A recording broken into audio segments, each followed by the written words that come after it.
The rooftop of Isabella Cole's Millennium Park penthouse was exactly the kind of place where reputations were made and unmade over champagne and carefully curated conversation.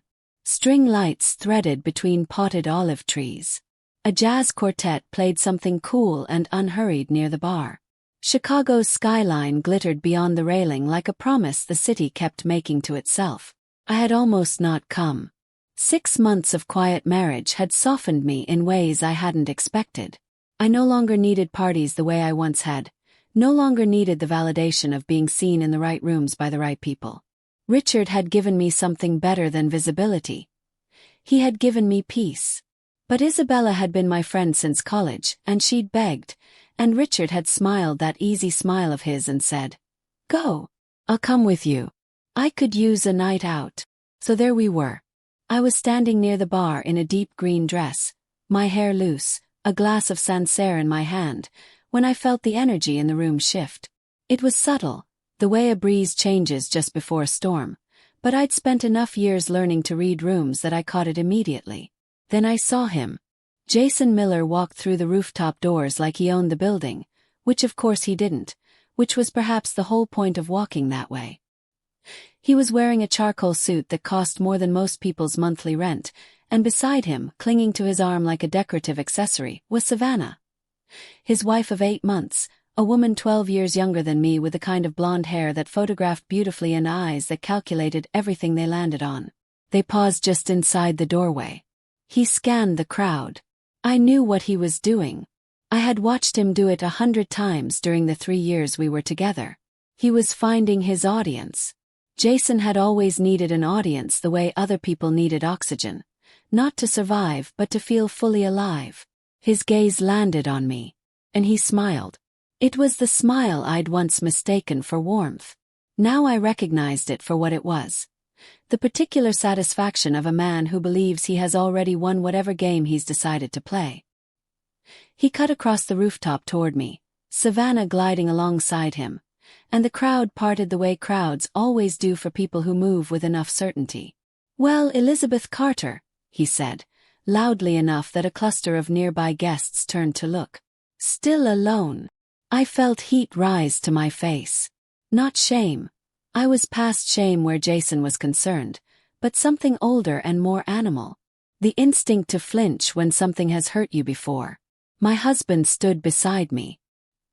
He had been beside me the whole time, quiet and steady in a dark suit, one hand resting near mine on the bar. He was not a man who announced himself. He never had been. Jason looked at him.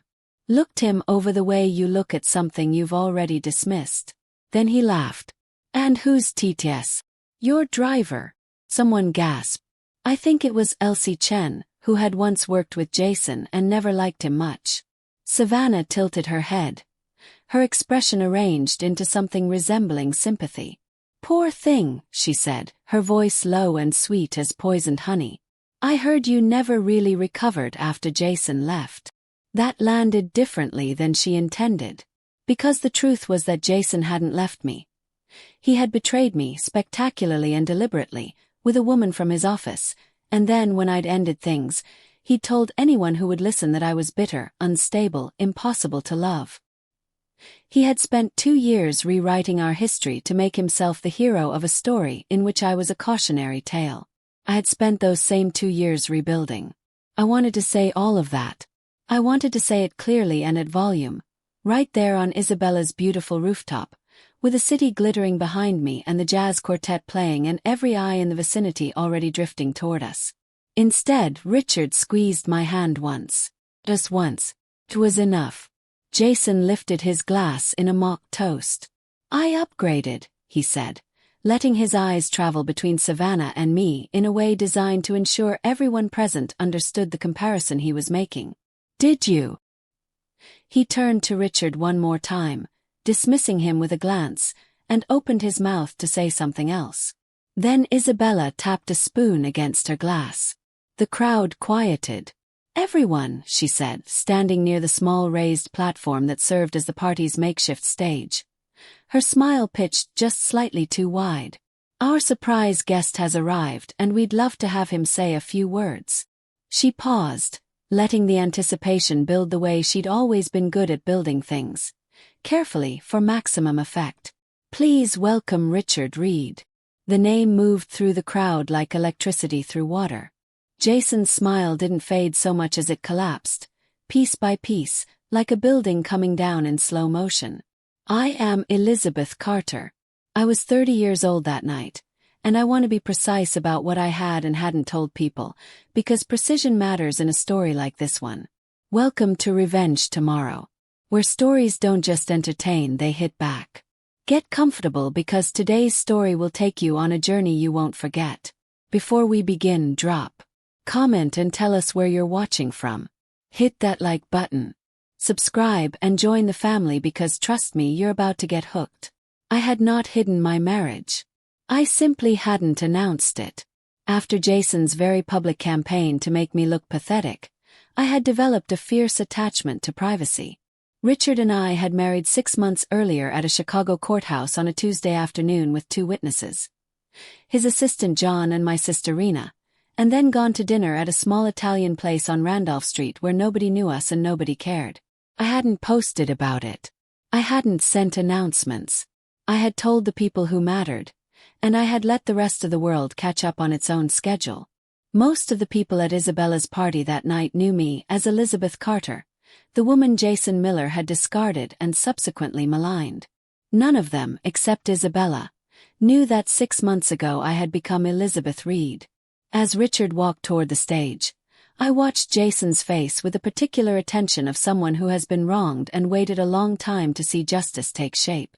He knew the name. I could see the moment of recognition hit him, the way his color changed, the way his jaw tightened, the way Savannah grabbed his arm and whispered something urgent while he stood very still, like a man who has just understood that the ground beneath him is considerably less solid than it appeared. Richard Reed, founder and CEO of Reed Capital, one of the most influential private equity firms in the Midwest. The company that had, 14 months ago, acquired the investment group where Jason Miller worked, making Richard technically the most powerful person in Jason's professional universe. My ex-husband had just looked Richard Reed up and down and called him a driver. Richard took the microphone. He thanked Isabella. He said a few gracious words about the city, about the charity the evening was supporting. And then he paused, the way he sometimes did when he was about to say something that mattered. Tonight, he said, I want to take a moment to honor my wife Elizabeth, the smartest, strongest, and most genuinely remarkable person I have ever had the privilege of knowing. Wave. The word detonated across the rooftop. Heads turned. Found me. I stood at the bar in my green dress and felt the entire recalibration of the room happen in real time. Every person there silently revising the story they thought they knew, recategorizing me from Jason's discarded ex to Richard Reed's wife. Jason looked like a man who has reached for a weapon and discovered it has turned into something else entirely in his hand. I should have felt triumphant. I did feel something. A hot, complex rush of emotion that wasn't quite satisfaction and wasn't quite relief and had something of justice in it. But then Savannah moved. She brushed past me on her way toward the bar, and without breaking stride, without even turning her head, she murmured something that chilled me despite the warm summer night. You think you know your husband. You don't. Then she walked away. The weeks that followed Isabella's party were a lesson in how quickly the world rearranges itself around new information. Jason was suddenly, painfully polite in every professional context where Richard's name might come up. I heard about it from John, who heard about it from Richard's lawyers. Jason Miller had pivoted from arrogance to damage control with the speed and flexibility of a man who had done it before. But Savannah's words stayed with me. I asked Richard about them that night on the drive home, the city sliding past the car windows in streaks of light. She said, I don't know you, I told him. What does she know about you that I don't? He was quiet for a moment. Not evasive. Richard was never evasive, but careful. He chose his words the way he chose everything. Deliberately. Years ago, he said, I led a financial review of a company that was under investigation for fraud. Jason's company was connected to it peripherally. Nothing was proven. Nothing came of it directly. He glanced at me. I didn't tell you because I didn't want you thinking our relationship had anything to do with your past. Didn't. It doesn't. I believed him. I also knew that belief and certainty were different things, and that the gap between them was exactly where Jason intended to operate. 3 days later, Savannah called me from a blocked number. Her voice was stripped down to its essential fear. We met in a coffee shop near the river, the kind of place with exposed brick and good espresso and enough ambient noise to make a private conversation feel genuinely private. She looked like she hadn't slept in days. The shimmery, calculated woman from the party had been replaced by someone raw and frightened, and I thought, genuinely remorseful. Jason isn't what he pretended to be, she said. She wrapped both hands around her coffee cup as though steadying herself. He married me because I have connections in financial circles he wanted access to.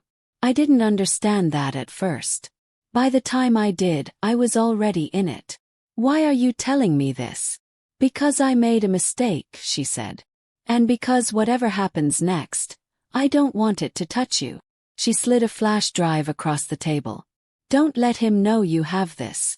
Then she was gone, coat trailing behind her, out through the coffee shop door and into the gray Chicago morning. Home alone, I opened the files. What I found was a detailed architecture of deception. Account records showing transfers of funds from client portfolios to financial companies. Hidden payments routed through offshore accounts. And threaded through all of it, like a red wire connecting different charges, was Jason's name. And adjacent to it, references to firms with indirect connections to Reed Capital's portfolio companies. Someone was trying to use Jason to get to Richard. Or someone was using Jason and Richard's proximity to Elizabeth as a bridge. I sat with that for a long time. Then Jason called. He was cheerful in the way that very frightened people sometimes become cheerful, the bravado of a man who has decided that forward momentum is safer than standing still. Tell Richard I'm looking forward to Monday, he said. What's Monday? Our meeting. At Reed Capital. Pause, calibrated for effect. He invited me. I found Richard in his study. You invited him, I said. It wasn't a question. He looked up from his desk. Yes. Why? Because I wanted him in a room where I controlled every variable.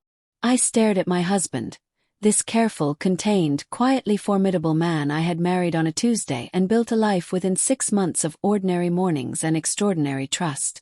It's a trap, I said. Yes, he agreed. For him or for you. He held my gaze.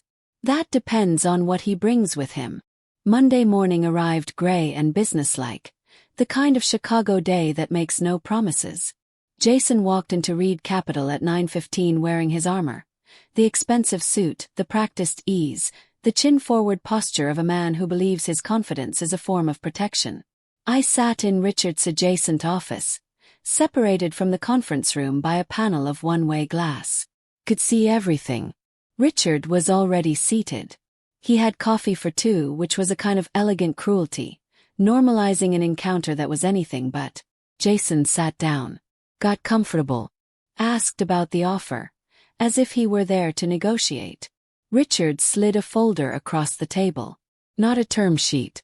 Evidence. I watched Jason's face as he opened it.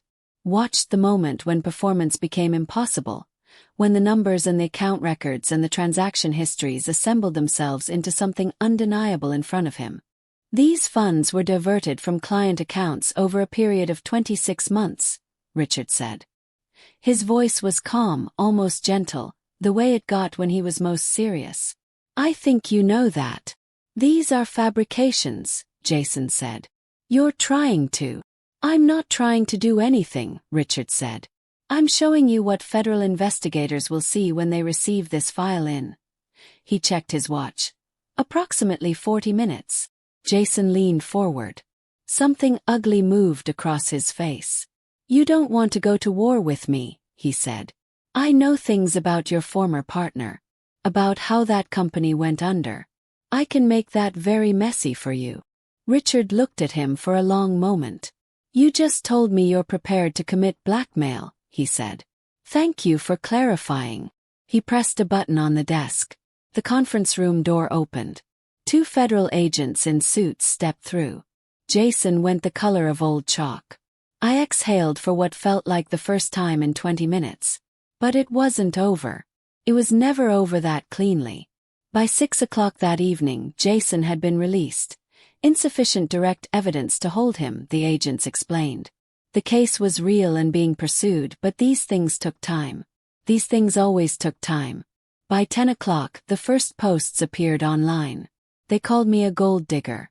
They called me calculating, predatory, a woman who had seduced a billionaire and was now using his resources to destroy her innocent ex. The language was too polished to be random. Someone had written this with care, had seeded it in the right places to reach the right people. My phone started ringing. Old friends, colleagues, people I hadn't spoken to in years. Suddenly curious in the way people become curious when a fire is burning near someone they know. Richard wanted lawyers. I wanted Savannah. But Savannah had vanished. Her phone was dead. Her apartment, when I drove past it, showed no signs of occupancy. The windows were dark. The mailbox was full. Someone was cleaning the board. I found Savannah in a highway hotel 40 minutes outside the city. Having traced an unfamiliar charge buried in the flash drive's financial records to a credit card I suspected was hers. The hotel was the kind of place designed for invisibility. Exit ramp adjacent, cash-friendly, no particular reason for anyone to look for you there.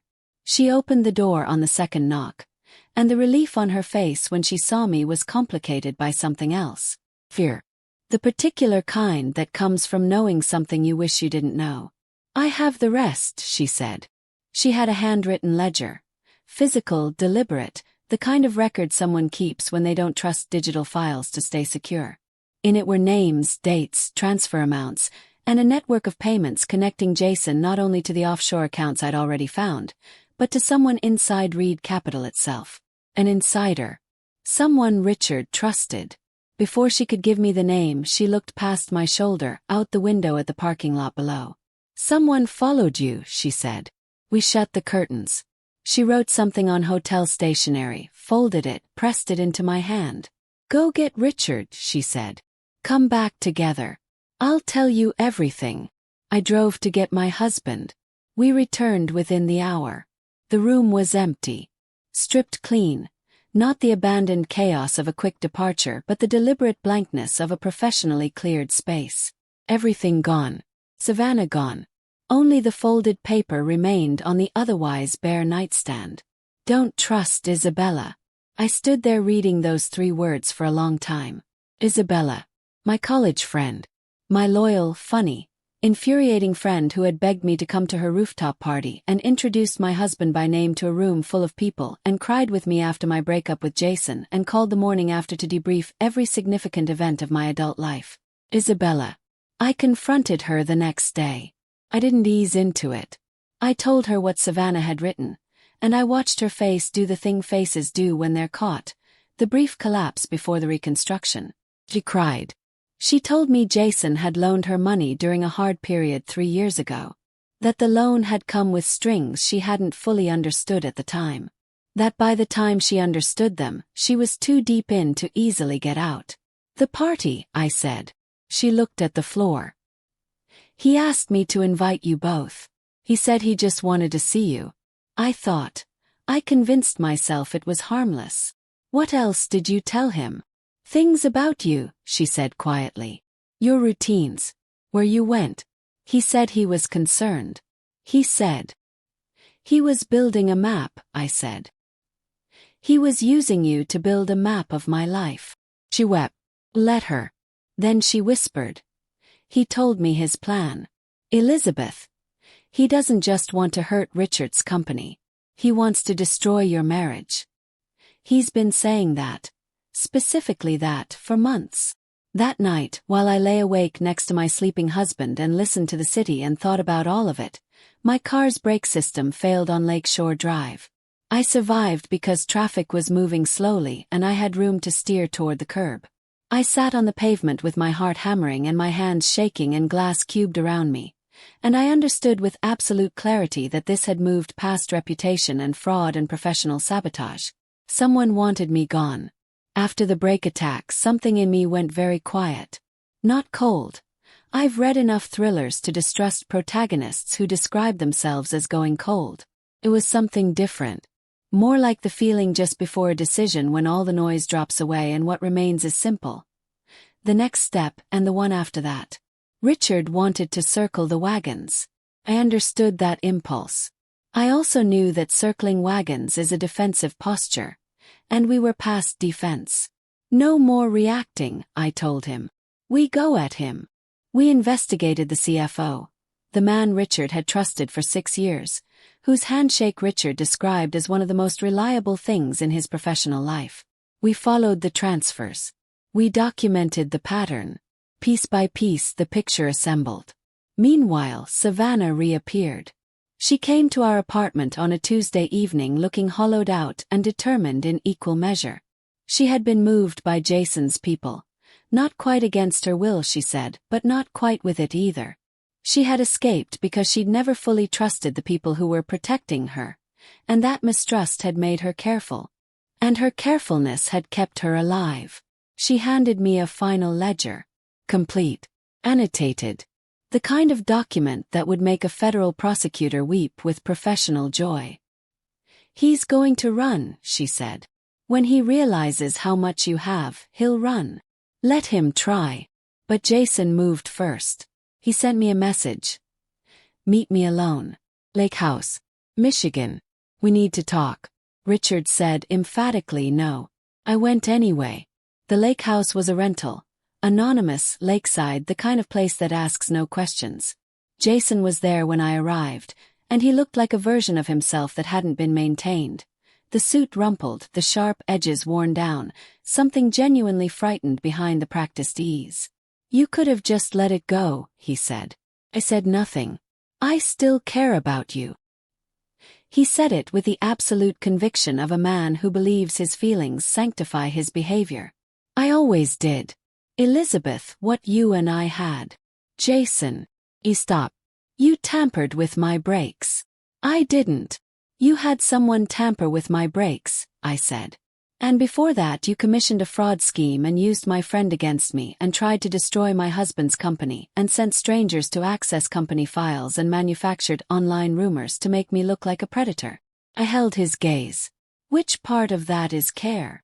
He shifted gears. The charm dropped. What replaced it was uglier. He threatened Richard. He laid out in specific terms what he could do. The old rumors about Richard's former partner, the way he could frame them, the regulatory scrutiny he could engineer. He spoke for 4 minutes. I had been recording for 6. The police lights appeared outside the window just as he finished speaking. He ran. He actually ran through the back door into the dark Michigan night, which was almost, not quite, but almost satisfying. Jason made it back to Chicago. He used the 48 hours before authorities could properly organize against him to execute what I can only describe as a scorched earth media campaign. He leaked fabricated documents to financial journalists. He filed regulatory complaints that were groundless but required responses. He resurrected the story of Richard's dead former partner, a man named Robert Hale, who had died of a heart attack 7 years ago, having been professionally destroyed by what appeared to be a fraud he'd committed, and planted it in 3 separate financial publications with a suggestion that Richard knew more about Hale's downfall than he'd ever disclosed. Richard's board convened an emergency meeting. 2 major investors requested calls. The stock of a subsidiary company dropped 4% in a single afternoon. Jason was running out of moves, and a man running out of moves tends to throw everything. I went on television. Not a dramatic reveal or a performance. I sat across from a journalist I trusted, a woman named Andrea Park who did the kind of financial investigation journalism that required real sourcing and real documentation, and I told her everything. I laid it out the way you lay out evidence. Clearly, chronologically, without editorializing where the facts could speak for themselves. The party. The insults. Flash drive. Savannah. The break attack. The recording from the lake house. The CFO. The offshore accounts. The connection to Robert Hale's ruination. which Richard's legal team had by now traced not to Richard but to Jason himself, who had been a junior associate at a competing firm at the time and who had fed false information to regulators with enough deniability to escape scrutiny. The same pattern, the same playbook, executed 7 years earlier on a man who hadn't survived it, and now being executed on my husband, with me as the bridge. The segment ran for 12 minutes. By the following morning, 3 of Jason's major professional relationships had dissolved. 2 investors in a fund he'd been cultivating called to say they were no longer interested. The regulatory complaints he'd filed were reviewed and, in the face of the counter-documentation we provided, dismissed. More importantly, the federal investigation into the account fraud, which had been grinding forward slowly, suddenly had a clearer path. The CFO, confronted with the evidence we'd gathered and the prospect of bearing the full weight of a conspiracy charge alone, agreed to cooperate. His cooperation opened doors. Jason came to our apartment on a Thursday night. I don't know how he got past building security. I suspect one of the doormen later had a very uncomfortable conversation. He was in the living room when Richard and I came home from dinner. Just standing there, in our living room, wild-eyed and breathing hard, the last embodiment of a man who has spent years believing that intensity is the same as strength. "You chose him over me," he said. His voice cracked. "After everything we had. After everything." "Stop," I said. Stop. "You didn't lose me because I chose someone else," I said. "You lost me because you spent years treating people like instruments and resources and obstacles. And eventually the world organized itself accordingly." I looked at him, this man I had once loved, this man who had caused so much wreckage, and felt something I hadn't expected to feel. Not pity exactly, not forgiveness, but a kind of understanding that was adjacent to both, the way you can understand how a natural disaster forms without wishing it hadn't destroyed everything in its path. "You did this. Every piece of it. You." He looked at Richard. "You think you've won," he said. Richard said, "I think this is over, Jason." 3 weeks after that Thursday night, Jason Miller was arrested at O'Hare International Airport attempting to board a flight to Zurich. The charges were extensive: securities fraud, wire fraud, conspiracy, obstruction of justice, and, when investigators connected the brake tampering to a man Jason had paid through one of the companies, 1 count of conspiracy to commit assault. The CFO, who had cooperated fully, received a reduced sentence. Isabella, who was deemed more victim than perpetrator, was not charged but was required to provide testimony. Savannah gave 5 hours of deposition testimony that federal prosecutors later described as the clearest and most damaging account they received from any witness in the case.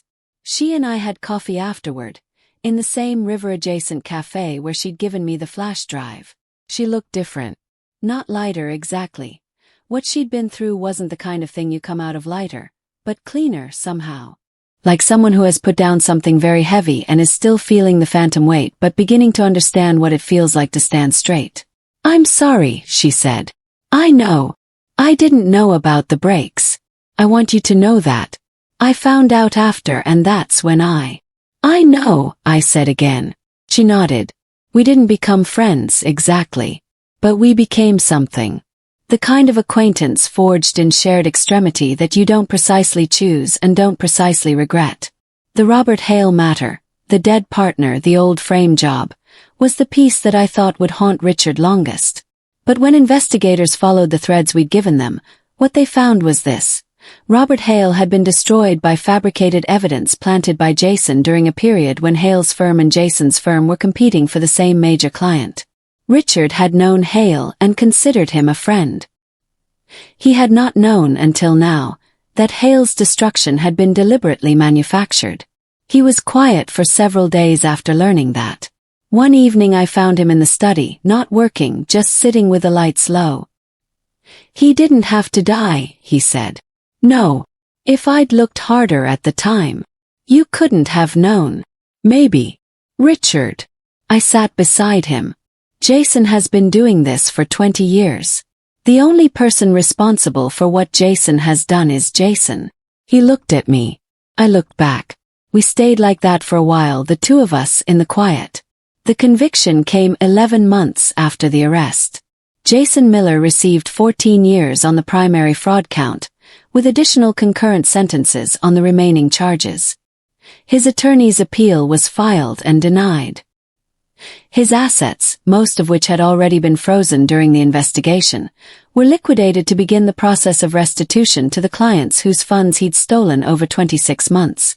On the day the verdict was read, I was in the courthouse, seated 3 rows behind the federal prosecution team. I watched Jason hear the number, 14 years, and watched his face do something I had never seen it do before. Collapse completely without reconstruction. The man who had walked into Isabella's rooftop party 11 months earlier with his new wife on his arm and his sharp grin looking for an audience had spent his entire adult life believing that confidence, aggression, and ruthlessness were sufficient armor against consequence. They weren't. They never are. I did not feel triumphant as I walked out of that courthouse into a gray February afternoon. I had expected to feel triumphant. Instead, what I felt was something quieter and more substantial. The particular satisfaction of a person who has been tested and remained themselves throughout. Richard was waiting outside. His collar turned up against the wind. I walked to him. He looked at my face, reading it with the ease of a man who has spent 18 months learning to read it well. "How do you feel?" he asked. I considered the question seriously. "Like it's over," I said. He put his arm around me. We walked to the car. Behind us, the city went on being itself. Enormous, indifferent, full of light. The epilogue that matters is not the verdict. The epilogue that matters is this. Isabella, having testified and been forgiven by neither of us entirely but by both of us partially, closed the debt Jason had held over her by working with a financial attorney to restructure and repay what she legitimately owed. Took her 3 years. She told me when it was done in a text message with no emojis, and I replied with 2 words. Good. Rest. The epilogue that matters is this.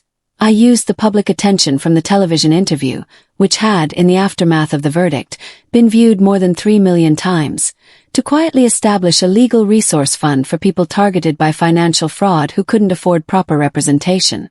I named it the Hale Foundation. Richard matched every dollar I raised. The epilogue that matters is this.